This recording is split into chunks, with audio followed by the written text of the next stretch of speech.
I had a bloke come up to me in Sandbach the other week. He said, "Hey, Blaster, bought that bloody record of yours, you know," he says. So I invited all the missus's family round. He said the bloody lot. All of them I could rake together. He said, and I put it on and I piddled off out. And left them to it. He said, and my mother-in-law hadn't spoken to me for 6 bloody months. He said, it's the best 37 shilling I've spent in my bloody life. But you do get some old-fashioned buggers in Sandbach and roundabout. They do say there was some whisperings in the grass at the back of Wellock there. And a voice was saying, go on, let me. And this voice said, no, I won't. He said, go on, let me. I won't, you dirty beast. He said, why not? He said, I want to be a virgin when I get married, and besides, it gives me headaches.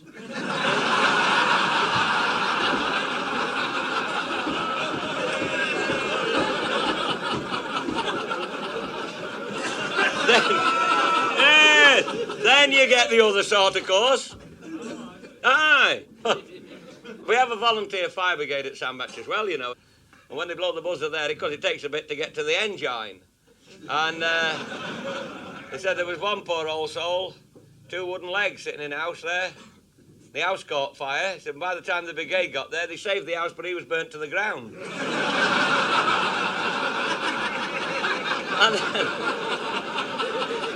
And at 2 o'clock in the afternoon, the bobbies had him for arsing about.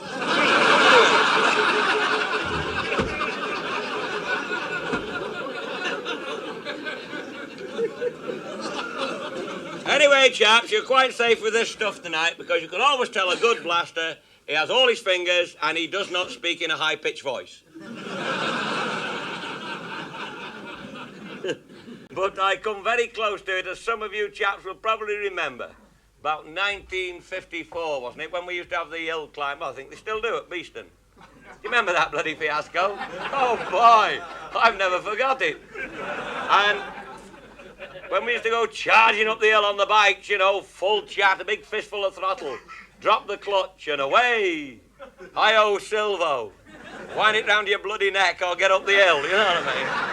And it was the highest one up the hill used to win the money. And someone said, hey, Basie, what about rockets? So I developed the rockets, 3'6" long. I thought, I know just what to put in. Mix it well and stuff it in a 3'6" tube. So we tried it out, we anchored it to a plank and it worked like a bloody charm. And there was some bloody thrutch and all, I'll tell you. So we made a little cradle put it. Well, of course, you know, it is come the night of the do. Hey, why don't you have 2 rockets? You'll get up a bloody sight faster, you know. So we did this. We had the 2 rockets. I made a hurried mixing. I don't think I could be concentrating. I made a hurried mixing. We shoved it in, went to the bloody do there, you know, Beeston Castle. I goes in the gate.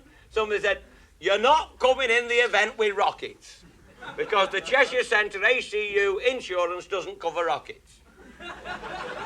I said, you miserable buggers. Said, you'll have to take your rockets off and you can go in the event without rockets. Now, I always remember, I came 4th, I think, after a lot of thrashing up the hill and won 13 shilling. And I think it must have been an omen. An omen. So they said, well, I'll tell you what you can do. You can have a rocket-assisted attempt as an added attraction for the kids at the interval. But our insurance is having bugger all to do with it. So we bolted them back on again. Got on the line. I said to Bob, you light them, and you've 5 seconds to get from behind. Power, you know, power. So he was thrutch. And he was standing there with his box of matches at the bloody ready, you see. So I said, just a minute, let me get it started up. I got it all weighed out. I got me 24 tooth sprocket on. I thought, second cog, full chat, with me rockets, no trouble. straight over the bloody top. And I thought they expected me to go over the top and down the well and come out in the bloody caves at the bottom. So Red Shanks, he starts giving them the spiel. Because in those days, the crowd used to stand up the side and across the top, you know. No bugger had ever gone over the top. So he wasn't half giving it the roll of drums, you know. Will the crowd please part at the top of the hill? As Batesy is going to have his rocket-assisted attempt and he'll be up there any minute. Wave something when you're ready. Of course, they all shuffled back and some young woman waved somebody. He did, it's all right, miss, you can put them on now, we've seen you. So I said, are you ready? And just then, one of these government British newsmen, you remember that bloody great camera used to carry out, and he was taking pictures. And taking pictures up me orify as well. You notice how you've got to be careful how you tell this story. Orify is two. So he was taking pictures of me rockets. He's round the back. And I didn't fancy him being round the back there. Well, for two reasons, really. I said, get to one side, son. You'll get burnt to death there. So he comes down the side. He's still taking bloody pictures. I said, light 'em, Bob. He said, I've lit 'em. And I felt this terrific urge. Not that sort of urge, you daft bugger. I felt the power at the back. So I dropped the clutch and wow, I went, oh, lovely. Front wheel was up here. I was up the bloody bank. I'd gone 24 feet. Approx. Because the next thing I remember, I was in like a cloud. A cloud of bloody gunpowder smoke. And a voice said, isn't he bloody heavy?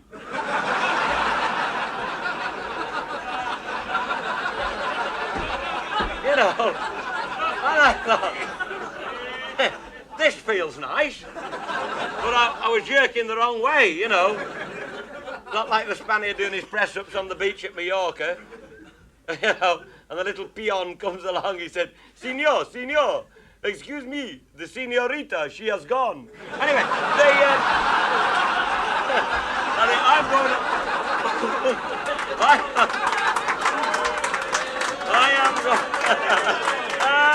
up. I'm going up and down this way. Anyway, I'm on a bloody stretcher.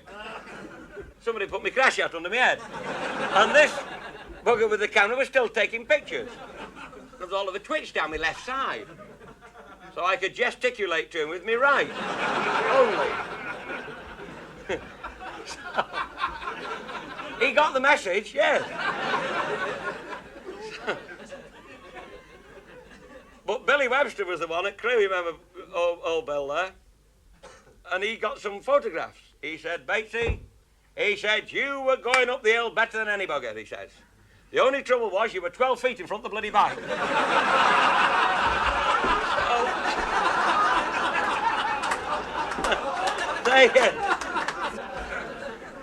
But talking about the motorbikes, I started this job on a bloody motorbike, 2 panniers on the back. One day, the district bank manager called me in, come here. I thought, oh Christ, he's on this overdraft job again. He had a bit of human feeling in his glass eye. Come in. He said, we shall have to get you on 4 wheels. Well, you must start agreeing then straight away. So they let me have another 40 quid, and that allowed me to get a clapped out 1937 Ford 8 van. And they don't come any clapped out than 1937 Ford 8 vans either, I'll tell you. So it was a bit rough when I got it, and I painted it brown. You can imagine what they call that. The flying shite. Anyway, and I went about my merry way. And one day I was in Drayton. And I stopped at the alt sign. There was a couple of civilian gentlemen standing on the edge of the curb, little square there. And one said, a minute. I thought, they're lost. So I drew alongside them. And they started poking and frigging about like and pulling things. And one knelt down in the gutter. And the other one was turning me headlamp round.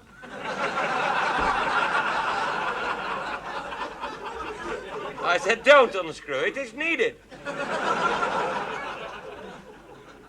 And the other bugger kneeling down, like, stopped it when it come round to his side, put both hands round it and said, "Put 'em on." So I obliged him. And he said it again. "Put 'em on." I thought, wait till my bit of wire warms itself up. I will blind the swine. I said, anyway, what's the bloody game? Transport Commission. And one had got the little book out. And they're poking and prodding and looking at this and one thing. And you'll have this done and t'other done. And it cost me £15.10 to keep it on the road. And there was nothing luxurious about it to start with. Well, this is the time when I used to go up to a certain estate which had a long drive, 1.25 miles long, with bloody great potholes in it. It used to knock hell out of my van. If I blew 4 tree roots up for this boy, by the time I got back to his front gate, I was losing. But the bloke that was in charge of the kitchen gardens used to give me the bits back when I went the next time, you know. Anyway, this particular morning, I'm running late. I thought, I must give it some stick. So I've got a fair bank to go down. Give it some hammer. Everything forward and trust in the Lord. And with this bloody old van, I could always tell when it was doing 50 because it started charging at 15 amps, you see.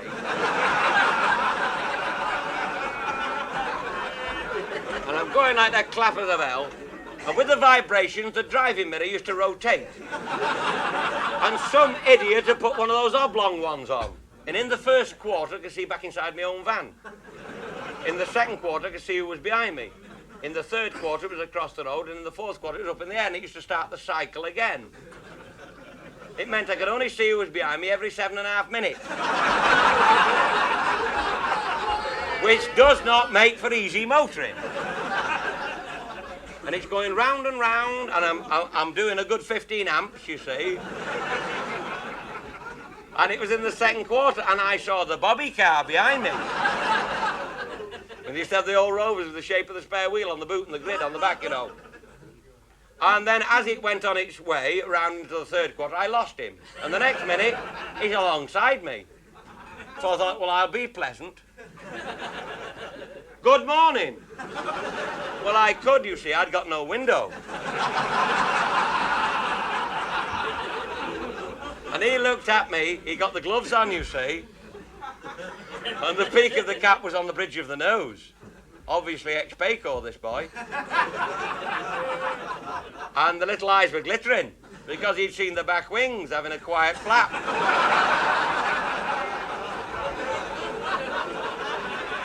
I've got one for low flying.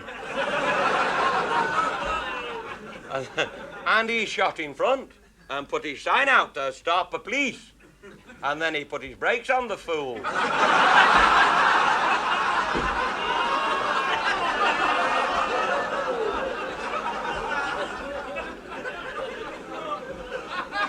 You know. Well, don't forget, they've about 15 mechanics fettling them up. They're on hydraulics. I'm a poor lad with pre-stretched cables. I stood no bloody chance at all. Have you ever been in that position? Ooh! Thrust him straight up the bloody boot, you see. Shot off my seat, bumped my head on the roof of my motor, went back again just in time to see his signs sag on my bonnet. He went, "Stop, please stop." And a whisper blew out of one corner. He was out that car, big lad too. He was livid. Strode down the road, put his big fat face through the window and bellocked right down my wath. "You got no bloody brakes!"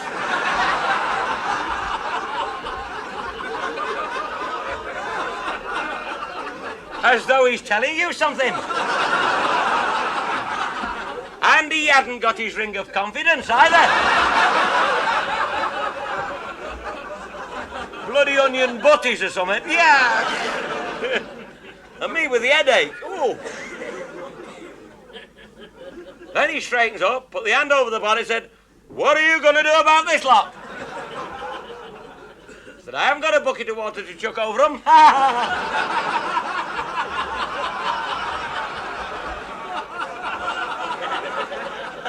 Little swines, them forwards, you know.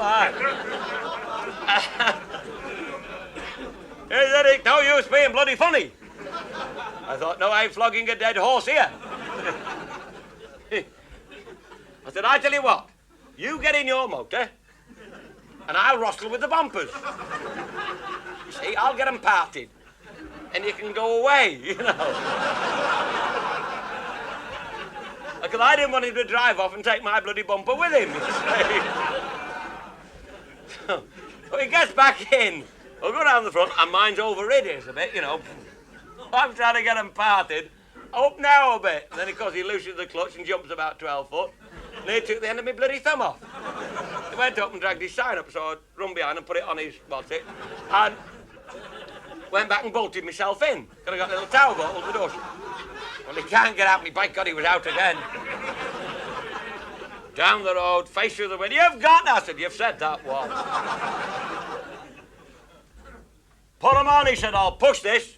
Put 'em on, he said, I'll push it. Big lad, too. I thought he just might. What am I to do? It suddenly occurred to me. A couple of mates of mine had started a garage business, and they'd said to me about 3 weeks previous, that stinking old thing you run about in, we'll put you some cord rings in it, give you a bit of compression. And as he went round the back, you see, there's a lot of whacker in those old 4 gear levers, you know. So I flopped it in reverse. I thought, push that, you twat. Anyway, now, I hadn't got much in the way of brakes, but I'd got a bit of compression. So up with me 4 cylinders, and in reverse, and me 1 good brake, by God, mind you, he shook it like a bloody rat. I thought he was going to come through the back doors any minute. And I think that was the year that Y fronts came out.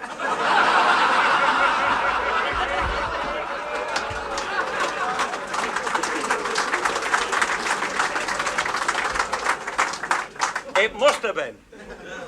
He got sick of this, and he come round the side. He said, you were doing more than 30 miles an hour in a commercial vehicle. I said, yes, constable. I thought, I must admit to this. I didn't want him to check my speedo, you see, because the needle was a bit on the... And somebody had made a rabbit snare out the wire, you see. Out with the boot, and he scratched the button off. Down with the lot. 3 weeks after I got it, appeared at 11 o'clock in the forenoon to answer to the aforesaid. Please go to wire. And as I was going in, there were 1 or 2 of the bobbies coming out. Somebody said, you in court this morning? I said, aye. I said, Christ, we're coming to listen to this. And they all went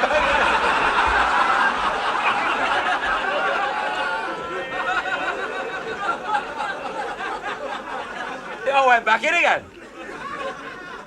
So, anyway, we got in there, and the constable was giving his evidence. I saw the defendant proceeding in a southwesterly at 52 mph. And I went in front and put my sign out and applied my bloody anchors. And he thrust me up the boot. And I went back and I asked him what he'd got in his van. He said, dynamite. Why? You know. Cheeky. I thought, good God, it should be jail for me.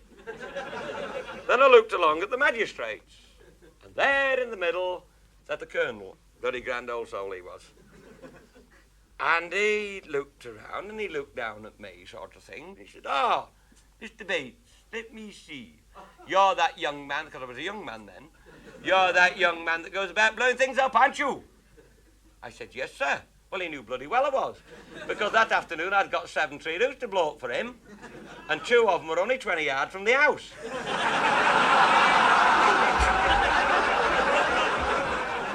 Now, I think I should explain this. They like the firewood, but if it comes rattling down the bloody flue, they don't care for that. And I am certain the colonel was alive to the situation. So he had a bit of a to the other magistrates, like, you lot keep shut, it's me that's having the roots blown up. I'll deal with this one. So he leans over and he says, £2, be careful. I thought, you liverish old swine. I thought, I'll bide me time. So I went up in the afternoon, the same thing. Down the drive, turn it, rung the bell. Well, you pull it there, the wire comes out the one. And a bit of a tinkle. And the maid come to the door. I said, is the colonel in, please? Oh, yes, he just got back from the court. I said, I've come to blow his tree roots up, please. Pulling me forelock, of course. And he said, come inside. So I goes in, and he's just brewed up in the lounge. Silver teapot, Maserati. We were on 5p at home. Sit you down, he said. Have a cup of tea. He said, how do you think we treated you in court this morning? I said, well, Colonel, I said, that £2 knocked me a bit. Me and my missus never get to see sin around me. He said, never mind, son, he said, put it on your bill. I give it me back.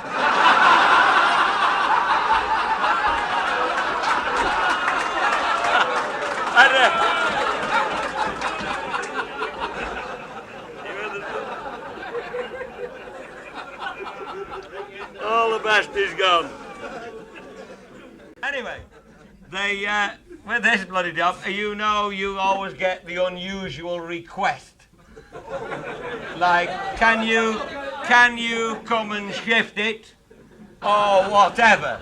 And I was blowing some tree roots in one gentleman's back garden. Oh, very wealthy man he was. And he got to have his tree roots got out of his back garden, you see. And there was another gentleman there standing watching the operations. And I was operating quietly, a thrutch here and a thrutch there. And I quietly got his tree roots out of his back garden. And the other one come up to me, he said, oh, Mr. Bates, by what I've seen here this afternoon, you could be very valuable to us. I said, oh, yes. He said, yes. He said, I would be obliged if you come up to the crematorium on Monday morning. Anyway, he said, I would be obliged if you come up to the crematorium on Monday morning, as we're extending our lawns of remembrance.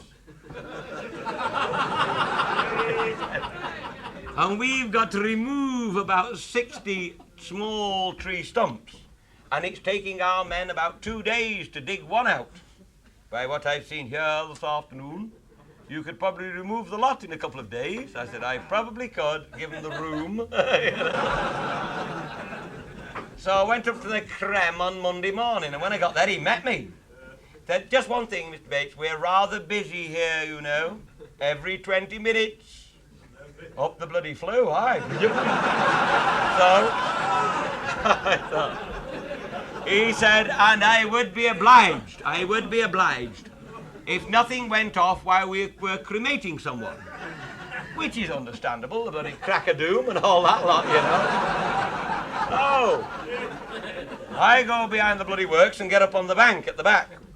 And I could see the drive coming in was about 100 yards long, and the drive going out was 100 yards long, but with the contour of the ground, I could only see 20 yards of the in and 20 yards of the out.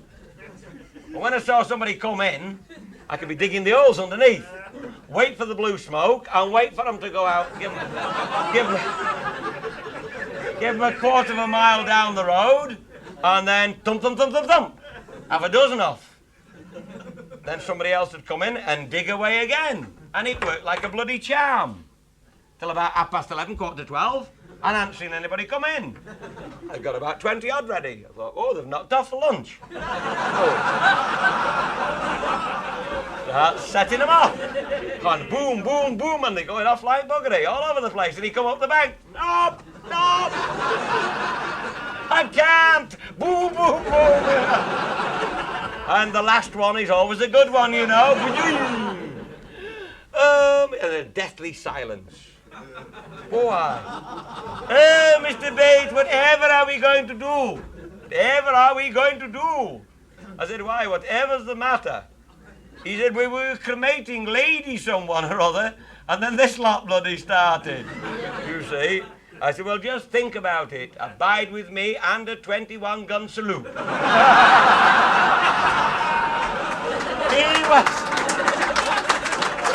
He was not impressed. So after this bloody fiasco, I better go down and have me dinner. So they have a few graves there. Well, they got a couple of 3 grave diggers, the great lads then. So I get in the hut with them. I said, have you got a cup of tea on? He said, aye. And one of them said, do you want a butty? I said, half a minute, I'll go down to the pork butcher shop. There's a pork butcher shop, bottom of Jack A. Lane. I'll go down there and get a pork pie. So I went out and I got one of those big ones, the big 5-bob one, you know, with a rose in the middle. And I carried this bugger back up again. I said, here, I got my penknife out, we'll have a bit of this. Done a cut it, he says. Give it us here, he said. And he took it out. By God, he was back in about 2 minutes, 2 or 3 minutes. And the juice was running out of it. He said, we'll have a bit now. He said, I've warmed it for thee. And I must have been a bit bloody soft. And I got stuck into this. I said, by the way, where do you warm this? He said, got it bloody hot. I said, it's a big one. Oh, he said, those bloody ovens don't cool down at long time. He said, I hold it in on me shovel, and it does them even all round. You know, you keep looking out for the bloody fingernails and signet rings, you know. Oh, put me right off pork pie. Anyway, and then we had another bugger ring me up on Saturday morning. Will you come and blow a house up for me? Yes, not an unusual request.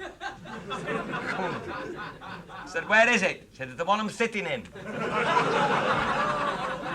Well, I've got a bloody nutcase. You know.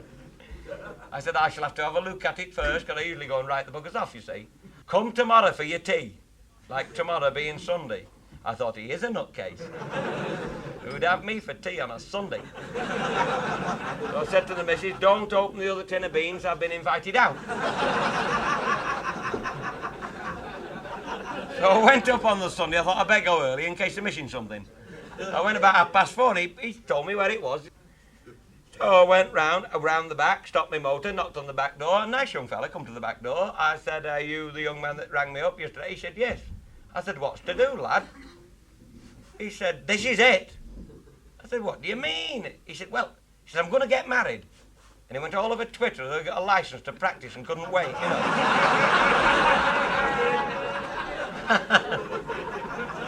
I said, well, what are you going to live in? He said, I'm going to have my furniture put into storage, you see. He said, I want you to blow this up, then I can have a bungalow built on the site of the house, you see. So I thought, oh, well. So I went about 11 o'clock on the Thursday morning. When I got there was about 40 cars parked up and down the road. They were all over the bloody place. I thought, by God, he's got some friends, this one. Or he uses a lot of chlorophyll, you know. We go round the back. And who should I meet round the back but Bob Walker? Withenshaw, demolition bloke, and he got a track shovel there and a couple of 3 lorries.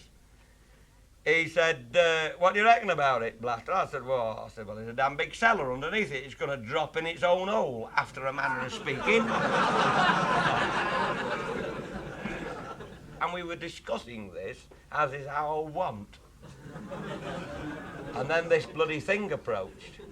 You know, the tight check trousers, the flowered waistcoat, and the hanky up the sleeve, and the camera dangling on the end of a bloody string.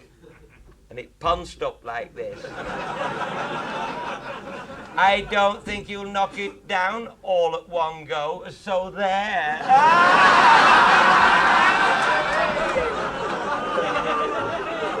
Oh, yes! Queer as a bloody clockwork orange. And I hadn't seen one at close range. But I do believe the bobbies had a bit of a job with 2 of them. He'd arrested 2. He belted one with his staff. He said, never catch your mate. I said, I'll shove this staff straight up his... And a voice says, cooey him in the dustbin.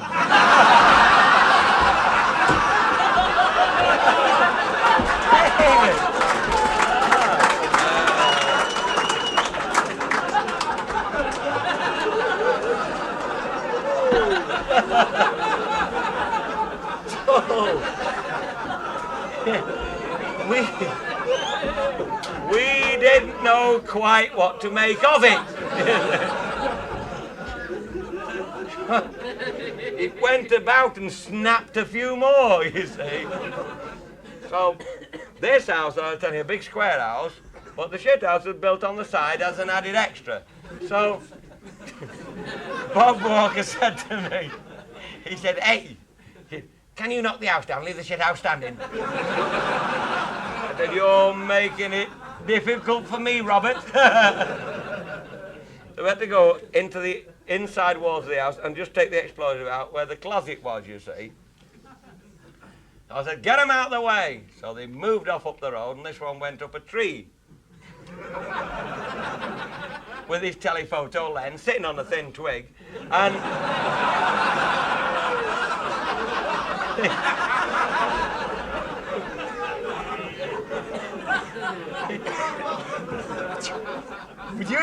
you see, the bloody house fell down all right, and left the shit house standing up like a Punch and Judy box. And this... the dust seeked away. Then he started coming back, and by God, it was back.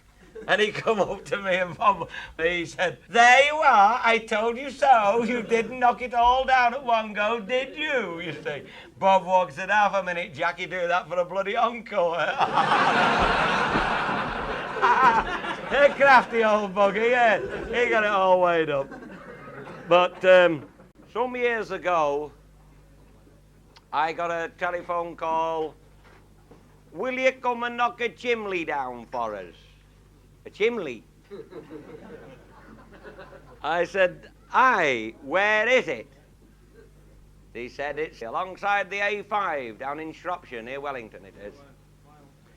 He said, but you'd better come in the morning. This was on the Friday night. You'd better come tomorrow morning because we're going to have a bit of a site meeting. Because the board of directors and the chairman are looking a bit pensive, you see, because it's got a drop between two buildings. So I went on the Saturday morning, and when I got there, the director of this firm that was going to shovel the bricks up with the bulldozers and whatnot, he was standing there, hey, I'm glad to see you, Billy. So I said, that it up there, Ted? With a bit of a twitch on. Because I could see this merry little shower standing close by. That was the chairman of the board of directors, the works manager and the works engineer. And when somebody comes to knock down a 235-foot chimney stack with a bit of a twitch on his other they start to look even more pensive. Like, where did they find this one? Who turned the bloody stone over and let it out? So Mr. Ted at this juncture has a word in my little pointed ear. Like, stop acting the bloody goat. Nobody'll get the bloody job. So, while we were having these little whisperings and altercations, somebody had nudged the works engineer. He was going to act as spokesman. I think he was the next on the redundancy list. So he steps up, and here is an 85,000 quid canteen on the one side,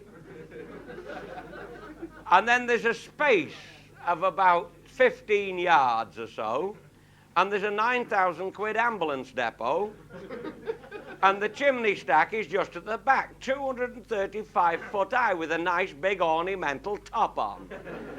And the factory's at the back of that, so it's got to drop between these two buildings, you see. And he was looking bloody pensive and all. And they asked the same tired old question. Are you sure it'll go between... And you have the same silly bloody set answer. If it doesn't, mister, I'm for the Argentine. Where are you going? By this time, the chairman of the board was getting fed up. So he spoke up. Now, come, Mr. Bates. When do you propose to do it? I said, well, I think I should come up next Saturday morning and drill the holes in it. Because it's 6 foot thick, the brickwork at the bottom is a hell of a big stack. And then I'll sneak up on Sunday about 2 o'clock, put the explosives in, give it a smart thrutch, and down with it. He said, but why 2 o'clock on Sunday? I said, well, 2 reasons, really. It's a small village. We don't want a lot of people here. Half of them will have had the stuff the Rodgers and got the paper over the heads half asleep. And the other half will be upstairs with the Vaseline on the bedroom doorknob, stop the kids getting in.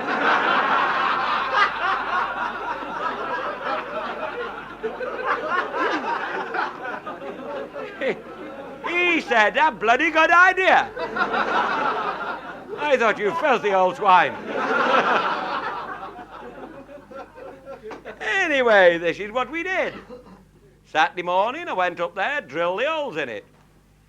Saturday night, I'm in the crew arms having a drink, minding my own business, and a nice young fellow walked in, somewhat like myself. And he said, are you doing anything interesting tomorrow? I said, I've got a bloody big chimney stack to knock down. Why? Take action pictures. All action stuff, he says. Don't mess with the rubbish. All action, nothing on the bearskin rug. All action. Says, can I come with you? I've never had a chimney stack going down.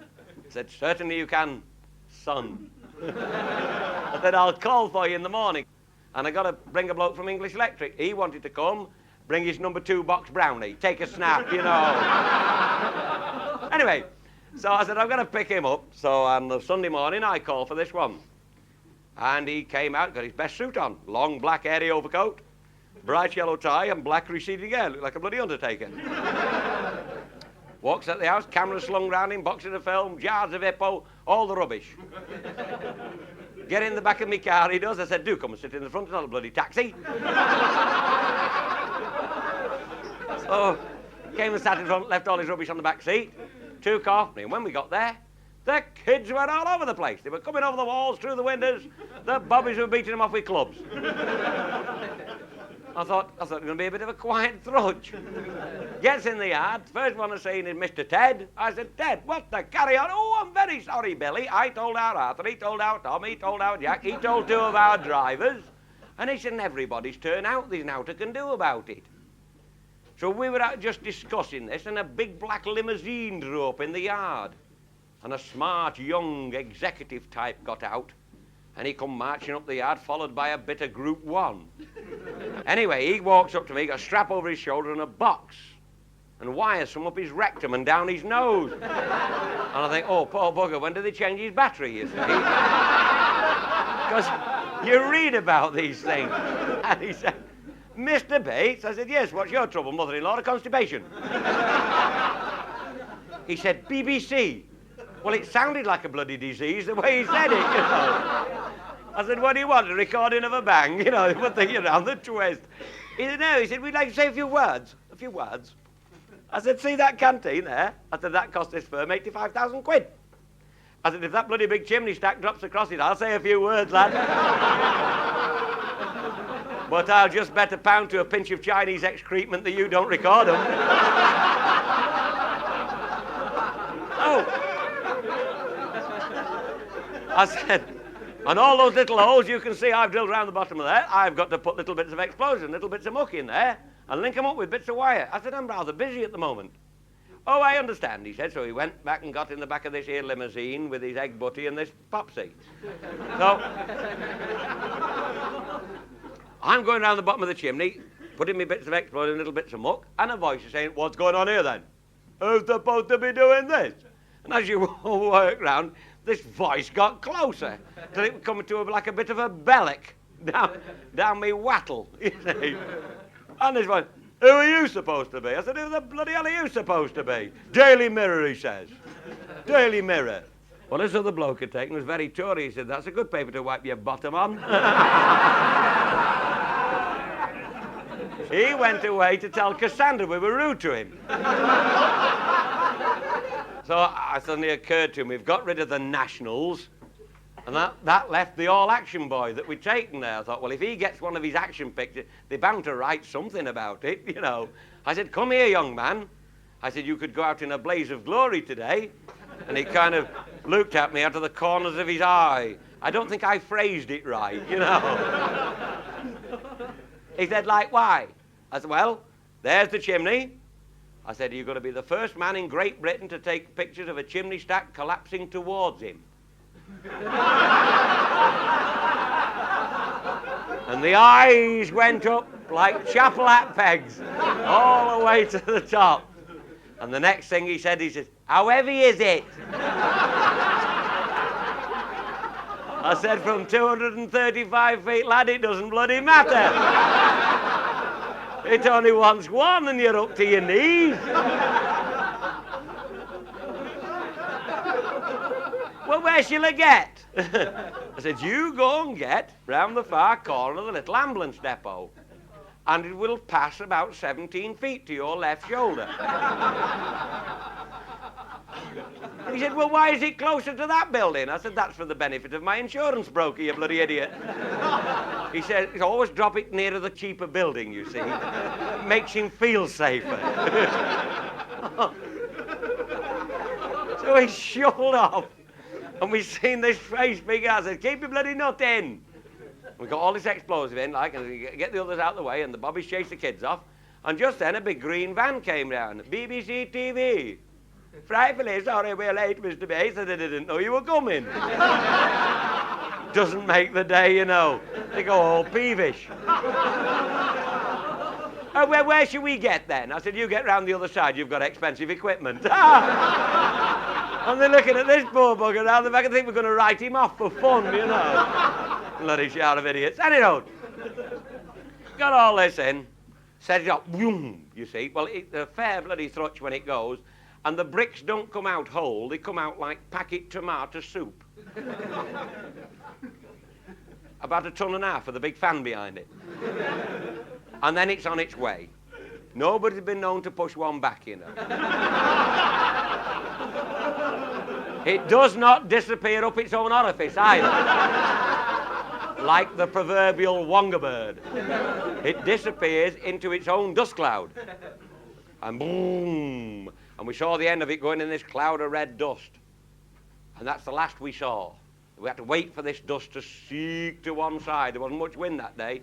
And it slowly drifted to one side. We went up to it, and the bloke behind me was this works manager. He said, where's that gone? Because there's a pile of bricks about 6 foot high along the floor. I think they expect to see a bloody big round thing lying on the ground, you know. They forget there's hole up the middle to let the bloody smoke out. Anyway, you get this pile of bricks, and then this figure emerged from around the back of the ambulance depot. When he went away, he looked like an undertaker. When he come back, he looked like Geronimo. He got all the red. And somebody said he's walking funny. Looked like a bloody good advert for talcum powder. Somebody said, oh, he's gone over on a loose brick, twisted his ankle, gone over on a loose brick. Then the kids are all running back going, hooray, hooray, did you get a picture, mister? Picture be buggered, have had a bowel movement.